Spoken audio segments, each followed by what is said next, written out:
seen Boy Niang pour man moom su ndeysaan déggul pas déggul si Modou Kara ñoo bokkoon benn écurie. sëñ Modou Kara. ci boppam marabout. le grand marabout si Modou Kara. yéen écurie la yéen a bokkoon écurie. ñoo bokkoon benn écurie. ñoo doon dugg antoo ci biir lamb man ak moom. ñu sotti satal ndox man ak moom. Kara ci boppam 30 ans gisuma ko. mais bu ma gisee Kara il faut mu gën ci biti barkal xuraan. ku ma bëggoon la. ndeysaan. Kara ñaari cassette la defoon Sénégal benn cassette bi mu jox ma ko mu jox benn bi Boy Niang sama cassette mi ngi sama kër ba léegi. oui mi ngi sama kër ba léegi si Modou Kara. Boy Niang pour man dans les temps c'était un grand combattant. amul man dama koy comparer ak Mbaye Guèye. Tigre de Fass. ñaa mu nga ko daan mais balaa nga di ko daan. li nga dem hôpital. bu combat bi jeexee nga dem hôpital. non. Boy Niang bu la jàppee parce que borom laaf la ko wax. dafa am doole. dafa am doole bu la jàppee ci sa bopp bi il faut 30-40 coups de poing day dugg sa kanam sa bëñ yëpp day tuuru amul mbër bu bëree ak Boy Niang te sa bëñ yi tuuruwul. combat moom ak Mor Nguer da ko duur di ko duur ba bëñ yi tuuru yëpp mu daanu ñu laaj ko le lendemain lan moo tax bëriwuloo mu ne leen suuf de safara laa gis ak mus bu ñuul. moom Boy Niang. oui non. Mor Nguer waaw gisuma dara lu dul loolu. mu ne lan la gis. safara. safara la gis de. waaw ak mus bu ñuul. leneen gisuma ci biir làmp. loolu dafa amoon jamono yooyu. non amoon na. ngay gis safara ak ay muus. gis na muus bu ñuul kuk. gis safara. barke alxuraan. kon mystiquement dañ daan atteindre. amoon na. non amoon na. man mos na maa jox benn mbër mais du ma wax turam. barke alxuraan. mbër bu mag la sax. dafa ñëw ba jur mu ne ma dimbali ma jox ma parce que kii dinaa ko daan. ma jox ko galaaj. ba mu demee ci biir lamb lii def ci keram gi. gisul loxom. gisu ko. benn coup de poing la ko du mu daanu. amoon na. léegi amatul. galaaj boobu ku la ko joxoon. non benn Casamance moo ma ko jox man. aussi waa ji nekk Sambe. man bu ma neemee galaaj ma ne la Sambe. Sambe. képp ku bëgg galaaj bu baax. jox ma galaaj bi. mu ne ma bii bëjjën bi non béy bi da ngay gas sa buntu boutique. galaaj bi dama koy def ci biir gémmiñ gi. boo gasee nga bàyyi ko kanam gi nekk ci biti. kenn dootuloo gaañ ci àdduna. effectivement keroog ba léegi dara. ba léegi mi ngi foofu.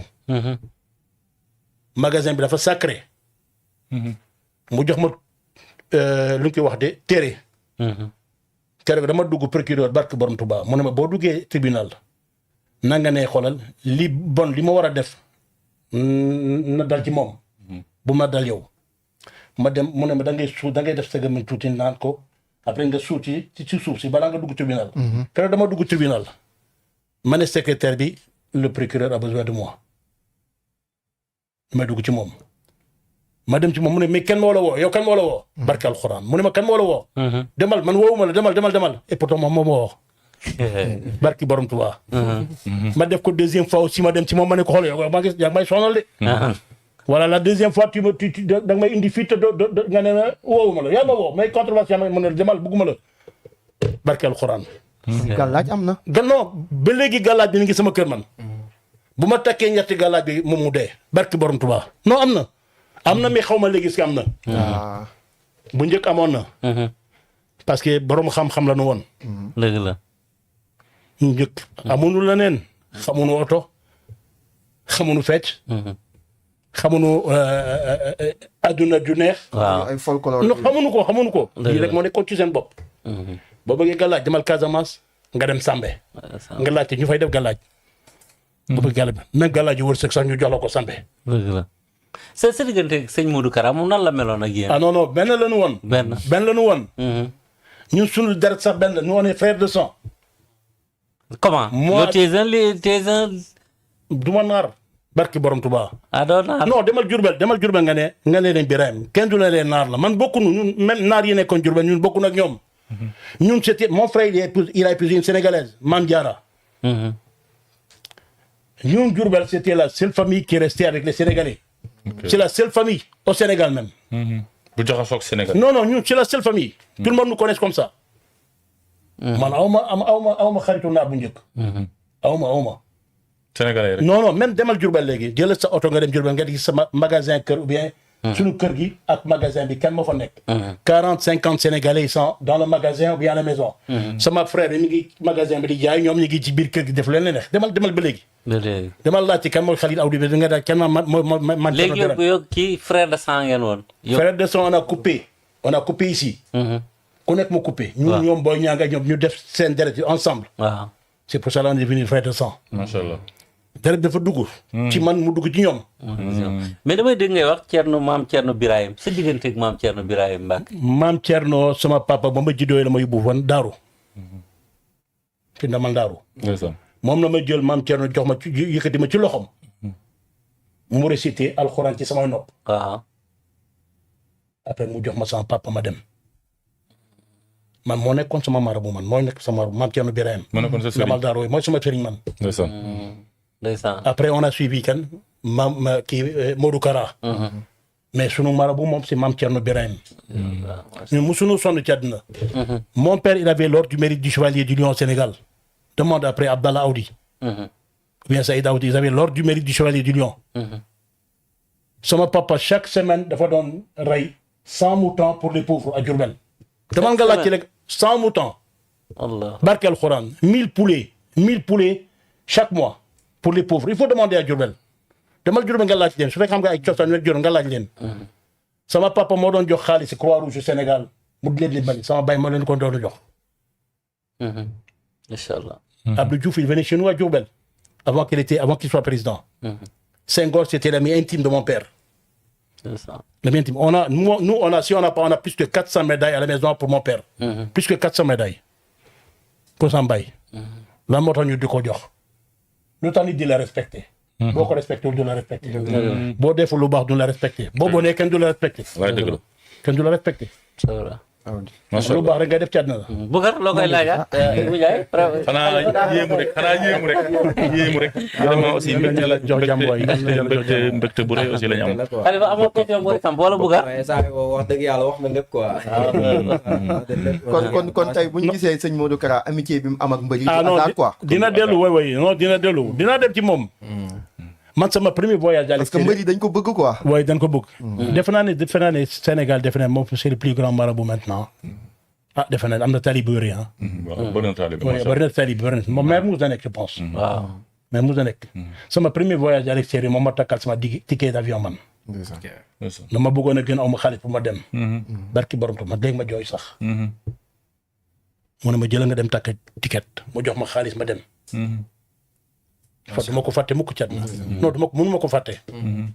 Kara lu ma def mënu ma ko fàtte mukk ci àdduna. boo defee lu baax ci àdduna doo sonn mukk. non doo sonn. li baax li ngay def man bu ma gisee melentaan buy dox sax. damay def ay xeer pour bañ nit ñi jël ci ñoom barkal xuraan. loolu daal ba léegi. nga bëgg làmb génération bi ban mbër moo la si gën a marqué ak ku dàq bëre jamono ji si làmb ji. pour moi Balla Gaye. pourquoi Balla Gaye. c'est un lion qui attaque. bul jooyloo Fat Bintou Sougou. non c'est un lion qui attaque. c'est un lion. non pour nga dem gis làmb sa xol sedd. dama nga gis Balla Gaye muy bëri. Mbaru Serigne Ndiour. même buñ ko daanee. c'est un lion. bu duggee léegi boo amee 50 ans bu duggee ci làmb sa xol sedd. lu waral loolu. yàlla moo ko may. te Balla ragalul kenn ci àddina. dafa am fit. Balla ragalul kenn ci àddina. xool bu duggee ci làmb sa xol sedd. bu commencé bëre di attaqué xool muy attaqué gars yi. du dellu mukk ci gannaaw. Balla du dellu. kon Balla moo dàq bëre si làmb ji. pour man woy. pour yow. pour man. c'est le meilleur lutteur au Sénégal bu sa xol bëggee sedd ci làmb demal nga gis nga Balla Gaye muy bëri. ban combat moo la gën a marqué. tous ces combats. mais am nga si benn boo xam ne. combat Balla Gaye yëpp a neex. amul benn combat bu neexul même boo ko daanee neex na. barki borom Tuubaa. bu muy nekk roi des arènes fan la fekk ak nan nga ko vivre. seetoon naa combat bi maa ngi woon ci biir lamb ji. en 2012. maa ngi woon ci biir lamb ji. moo ko yëgee nii. oui maa ngi woon ci biir lamb ji. le 22 avril. oui j'étais là-bas. nan nga ko dundee woon même combat Sa Thiès ak Boy Niang maa ngi woon ci biir lamb ji. 2018 mais keroog maa ngi taxawoon ak Boy Niang. keroog maa ngi taxawoon ak Boy Niang pourtant man dama doon entraîné kan. Sa Thiès mais dama taxawoon ak Boy Niang parce que Boy Niang man ak baayam. amitié bu mënoo ko bàyyi amitié bu yàgg la. voilà amitié la mënoo ko bàyyi. ci biir lamb ji ci biir seen kii bi laa nekkoon sax groupe bi ci suuf. lamb Balla. waaw bu ñu waxee lamb Sénégal nga ne Balla Gaye. malgré qu'il y a de très grands lutteurs au Sénégal comme Yékini. waaw un grand lutteur. ah comme l'autre là qui est à Mbour. Bombardier un très grand lutteur. Mike Tyson. Que j'estime beaucoup. Modou Lo. Un très grand champion. Un grand champion. Et la champion qui monte maintenant c'est Franc. Franc, ouais. qui peut arrêter Franc nan ko gars yi moytu. qui peut arrêter Franc. defe naa ki mënatu ko arrêté. mais sànq da nga ne bu jëlee Sa Thiès. non Sa Thiès dina ko daan parce que Sa Thiès mi ngi ci formam léegi. jël na roi des arènes te mi ngi ci formam. am na courage. am na courage mi ngi ci formam moo tax. moom ya nga jàpp ne moom mën a arrêter Franc. waaye kooku rek moo ko mën a daan mais kenn mënul ko daan cat na. Reug Reug mënul dara Franc. non jamais de la vie. xam nga Reug Reug xam naa ko kay. noo xamee Reug Reug. no xoolal Reug Reug xam nga lan mooy wax bërëm dafa dugg MMA. style MMA bokkul ak style. lamb way mais bu desoon ci lamb way kenn du ko daan Reug Reug am na doole. mais dafa dugg ci style MMA. day changé. comme nga ne un boxeur mu ne dafa bëgg a dem def boxe taille. mënu ko. waaw non mënu ko c'est différent. c'est des choses différentes. waaw moo tax bu bëree ak sa waay non Franc da koy daan. même bu bëreetee ak Boy Niang daan ko. Reug Reug Boy Niang. bu ko bëreetee Reug Reug bu bëreetee ak Boy Niang daan ko. le 7 juin la de. da koy daan. ñaa da koy daan. Boy Niang day daan Reug Reug da koy daan. waaye yow aw di. bindu ko ci yow. man kay maa ngi nii man kay il faut noter ko. techniquement wala da nga jàpp ne Boy Niang boo ko ëpp doole wala. non ñaa dafa am technique. te mën a xeex. ñaa c'est un boxeur. te dafa yeew. fan nga mën a xam ni Boy Niang dafa yeew combat moom ak Sa Thiès. neexut a daan combat keroog. dëgg la Sa Thiès ko mënu ko daan xool nañ la ko neexee dem entouré ko jël tànke daan ko. moo leen gën a souple. dafa am doole te dafa souple. ñeneen ñi dañoo am doole. munu yëngatu. dëgg la c'est comme si tu dis benn bukki. bukki munul tourner boppam. il faut mu tourner corps bi yëpp pour mu xool la voilà day tourner corps bi yëpp pour mu xool la. loolu la mel mais Boy Niang non. Siteu mën na dara si Franc. non jamais de la vie. non bu nu xalaat sax ci loolu. kooku war na ko sax wax. Siteu mënul daan Franc. non jamais. Siteu daan Franc. ah non jamais de la vie. Franc kenn mënatu ko daan Sénégal ku dul kenn rek Sa Thiès. boo échappé si Sa Thiès jeex na. mais yaa ngi ne Balla Gaye moo dàq bëre. pour moi oui c'est le meilleur lutteur. Balla jeex na. non Franc da koy daan. mais yow da nga ne Balla Gaye moo dàq bëre. waaw oui pour moi c'est le meilleur lutteur. nga ne Franc Sa Thiès kese moo ko mën a daan. képp. te léegi Balla Gaye Siteu daan na ko te Siteu nga ne mënu daan Franc. non c'est différent tu peux avoir une bête noire. on a vu pas mal de boxeurs. man ma ñëw daan la kii nga dem daan ko. kii ñëw daan la moo ñëw daan ma. yow nga daan ko moom mu daan ma. ça veut rien dire. c'est la technique. technique la. moi en Thaïlande j'ai frappé des champions du monde benn coup de poing la dóor ci dënn bi rek ñu daanu. kenn mësuma daan. mais tu peux avoir toujours une bête noire. dëgg la Balla jeexal na wala jeexalagul. non jeexal na non na bàyyi lamb léegi. war na bàyyi la mais bu duggee sa xol sedd. Balla bu duggee dina la woon dara ci lamb même boo ko daanee. waaw dina la woon dara ci biir lamb. mais da nga jàpp ne jeexal na. non mag na. xoolal biir bi fu mu wàcc léegi. nga xool seen dernier combat bi ah. waaw biir bu wàcc na léegi bokkul. te moom nee na moom gëm na ne mun na daan Franc. mais il faut mu wax loolu. gaynde la le chameau ne va pas sa bosse. ñun il faut ñu wax loolu. man bu ma nee est-ce que kenn mën na lu ma ne non kenn mënu ma dóor. et pourtant bu ma wàccee ci bagaar ñu dóor ma. mais dinaa la ne kenn mënu ma dóor. mais xam naa ne bu ma demee bagaar man sama bagaar bu demee plus qu'une minute dañ may dóor. en tant que sportif. voilà on a plus le même souffle. on a la force. mais on n'a pas le même souffle. c'est différent j'ai fait 130 kilos moi. yow titre roi des arènes bi tey boo nekkoon président fédération di nga ko réorganiser nan lañ ko war a organiser ba nga xam ne tey gën a teguwaat si reeraay titre roi des arènes. pour nga def beneen combat. pour remettre un autre combat. non titre roi des arènes. organiser ko quoi. officialiser ko nga xam ne fédération daf koy def loo xam ne lu officiel la fédération accepté ko ne roi des arènes désormais fédération bu Sénégal de lutte accepté na roi des arènes.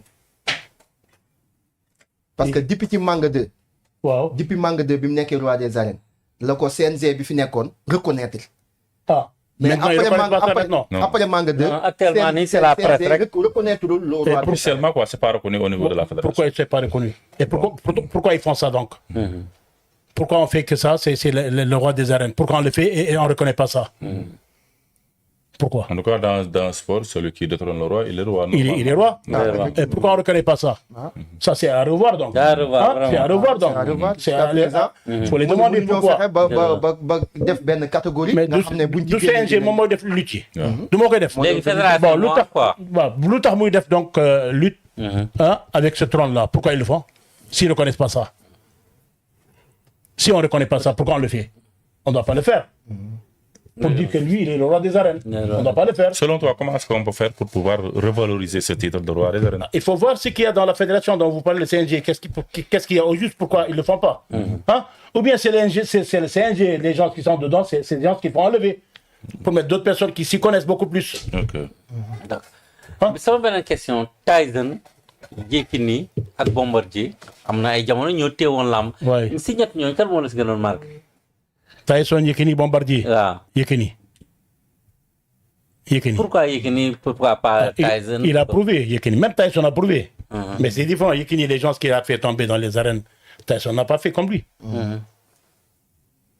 Tyson il a combattu, il a fait des champions, def na, bëre na, gagné na, mais pas comme Yékini. Pas comme Yékini. Non, Yékini a tracé. Il a tracé, hein? Oui, il a tracé ce qu'il a fait. Tout le monde connaît ça. yàgg nga seetaan lamb Sénégal ban combat nag moo la gën a marqué si li nga yàgg seetaan lamb. Combat Mansour Diop Tafa Gueye. Mansour Diop bu Pikine bii. Bu Pikine bii ak Tafa Gueye. nettali ñu père Mansour. Une heure de temps après ñu arrêté combat bi dana di duróon kenn mënul daan sa morom. Mansour Diop père Mansour mi. Billaay père Mansour mi